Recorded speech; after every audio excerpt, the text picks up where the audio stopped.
Russia తరపున తమతో యుద్ధం చేస్తున్న ఉత్తర కొరియా సైనికులు 3,000 మంది చనిపోవడం లేదా తీవ్రంగా గాయపడినట్లు ఉక్రెయిన్ అధ్యక్షుడు జెలెన్స్కీకి వెల్లడించారు. కుర్స్క్ రీజియన్ నుంచి తమకు ఈ ప్రాథమిక నివేదిక అందిందన్నారు. మరిన్ని అదనపు బలగాలు, ఆయుధ సామాగ్రిని నార్త్ కొరియా పంపనుందని, ఆ ముప్పును ఎదుర్కొనేందుకు తాము కూడా సిద్ధంగా ఉన్నట్లు పేర్కొన్నారు.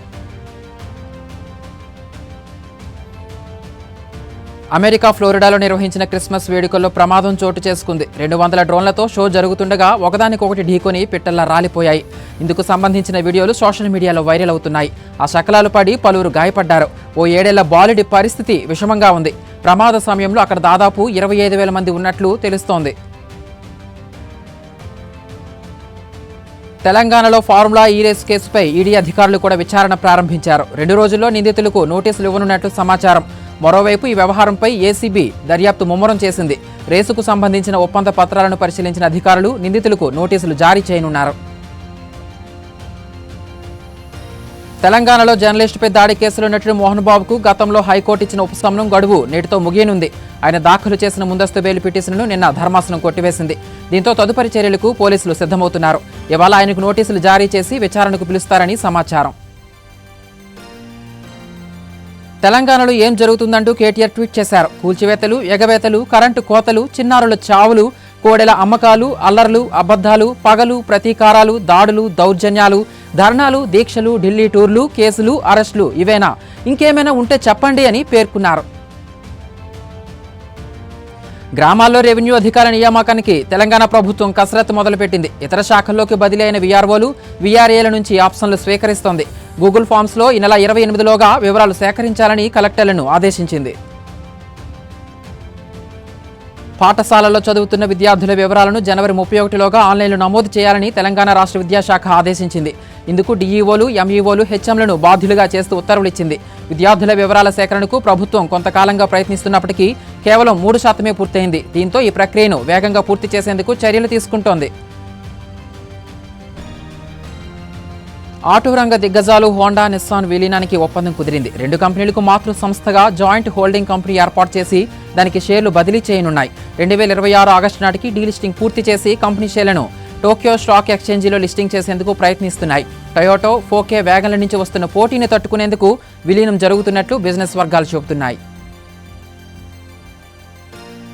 హైదరాబాద్ సంధ్య థియేటర్ తొక్కిసలాట ఘటనలో విచారణకు రావాల్సిందిగా హీరో అల్లు అర్జున్కు చిక్కడపల్లి పోలీసులు నిన్న నోటీసులు ఇచ్చిన సంగతి తెలిసిందే. మంగళవారం ఉదయం అల్లు అర్జున్ తన ఇంటి నుంచి చిక్కడపల్లి పోలీస్ స్టేషన్కు బయలుదేరి వెళ్లారు. దీంతో బన్నీ ఇంటి వద్ద, పిఎస్ వద్ద పోలీసులు భారీగా మోహరించారు. ఆయన అభిమానులెవరూ ఆయా పరిసరాల్లోకి రాకుండా చర్యలు చేపట్టారు. ప్రతి వస్తువుకు పన్ను విధిస్తుండటంపై నెటిజన్లు విమర్శలు చేస్తున్నారు. సెకండ్ హ్యాండ్ వాహనాలను అమ్మినా 18% ట్యాక్స్ కట్టాలని చెప్పడం అన్యాయం అంటున్నారు. ఇప్పటికే రోడ్ ట్యాక్స్, హైవేలపై టోల్ ట్యాక్స్, బ్యాంకులు డబ్బులు జమ చేసినా డిపాజిట్ ఛార్జెస్ చెల్లిస్తున్నామంటున్నారు. గాలి ఒకటే మిగిలిందని దానికి పన్ను విధిస్తారా అంటూ సెటైర్లు వేస్తున్నారు. నేషనల్ హ్యూమన్ రైట్స్ కమిషన్ చైర్పర్సన్గా సుప్రీం మాజీ జడ్జి సుబ్రహ్మణ్యంను నియమించడంపై కాంగ్రెస్ చీఫ్ మల్లికార్జున్ ఖర్గే, ఆ పార్టీ అగ్రనేత రాహుల్ గాంధీ విమర్శలు గుప్పించారు. ఇది రాజ్యాంగబద్ధంగా జరిగిన నియామకం కాదన్నారు.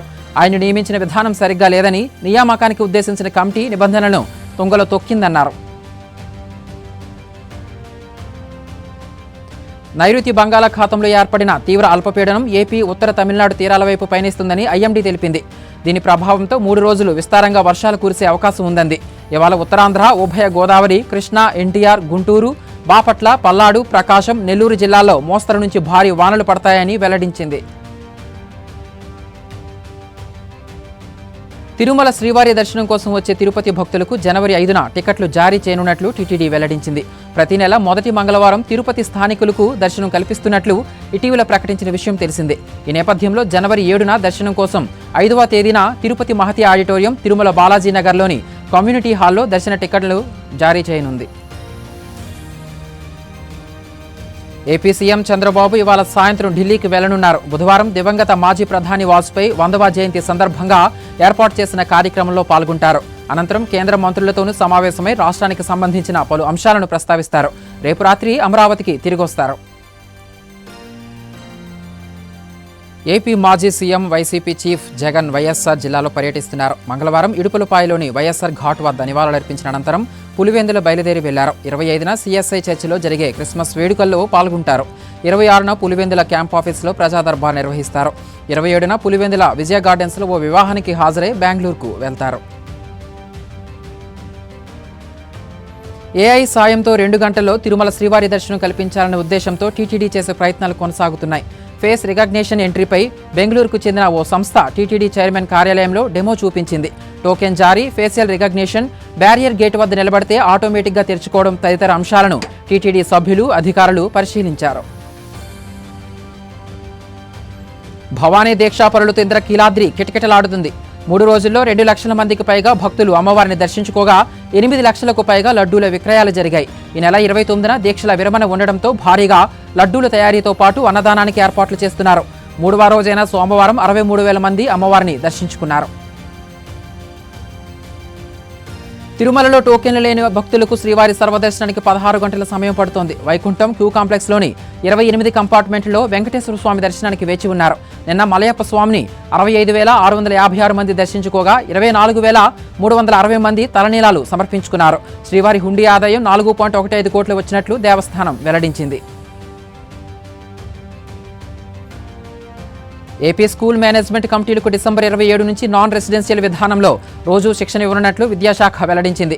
ఈ నెల 27 నుంచి 30 వరకు జిల్లా స్థాయిలో, 31 నుంచి జనవరి 2 వరకు మండల స్థాయిలో, జనవరి 3 నుంచి 6వ తేదీ వరకు పాఠశాల స్థాయిలో శిక్షణ ఉంటుంది. ఈ శిక్షణ విజయవంతం చేసేలా ఆర్జేడీలు చొరవ చూపాలని విద్యాశాఖ పేర్కొంది. తిరుమల శ్రీవారిని ప్రముఖ క్యారెక్టర్ ఆర్టిస్ట్ రావు రమేష్ దర్శించుకున్నారు. ఈ రోజు ఉదయం నైవేద్య విరామ సమయంలో స్వామివారిని కుటుంబ సమేతంగా దర్శించుకున్నారు.